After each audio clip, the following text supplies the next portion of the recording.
Hazrati Hadicha onam qarang, shundoq zot, Alloh rozi bo'lgan, Rasulullohning duolarini olgan zot. Oxir xasta bo'lib yotganlarda Rasulullohni chaqirib, "Ey Allohning rasuli, men sizga aytadigan gaplarim bor. Eshitishingizni xohlayman. Meni vasiyatlarim bor, shuni bajarishingizni xohlayman" deb. "Ayting, ey Hadicha, nima vasiyatingiz bor? Hammasini muhayyo qilaman."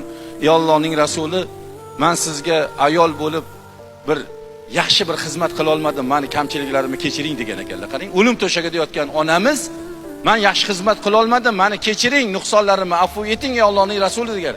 Ey Hadicha, bir ayol qilishligi mumkin bo'lgan xizmatni 110 ming barobarni oshirib qildi. Sizdagi xizmatni hech kim qila olmasdi deganlar. "Men sizdan roziman" deganlar. Duo qilganlar. Fatima onamni ko'rsatib, "Ey Rasululloh, mana bu qizim Fatima mendan keyin yetim bo'lib qoladi. Buni xo'rlatib qo'ymang" dedilar. Quraysh ayollari bunga baqirmasin, buni xafa qilmasin, nurlik yuzini so'ldirmasin. "Buni sizga vasiyat qilaman" deganlar. "Ko'nglingiz xotirjam bo'lsin" deganlar. Oxir aytganlarki, "Ey Allohning rasuli, men qabrdan qo'rqyapman" deganlar.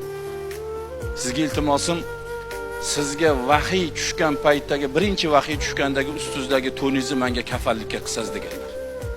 Rasululloh borib olib kelganlar, mana siz aytgan narsa, Hadicha onam xursand bo'lganlar, vafot topganlar, yuvganlar, tepalarda turganlar, kafallaganlarda o'zlari kafallayotgan paytlarda Hazrati Jabroil alayhisolatu vassalom keldilar.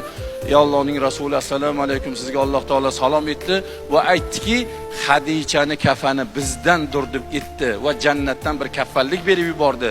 Hadicha bor moli mulkini bizni rizoyimiz uchun, din rizosi, meni rizoyim uchun sarf qildi.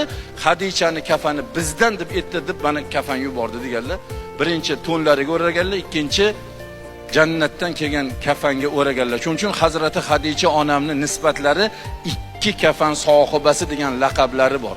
Qabrga qo'ydilar va qabrni tepasida Hadicha onamning ustilarida, qabr ichida, laqad ichida shundoq qo'llarini, tizzalarini tirab bir qancha muddat turgan ekanlar. Rasululloh, sahobiylar ko'rib, "Ey Allohning rasuli, bu ishni Hadichadan boshqaga qilmagan edingiz.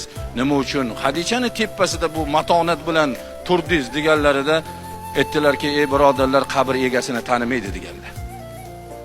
"Hadichani qabr siqib qo'ymaslik uchun men shu ishni qildim" deganlar. Birodarlar, Hadicha onamizgaki shu xavotir bo'lyapti. Hozirgi kundagi ayollarimizni sho'riga sho'rva to'kilsa bo'lmaydimi? Qani najot? Qanaqa qilib ular najot topmoqchi azobdan? Qandoq qilib ular jannatga kirmoqchi?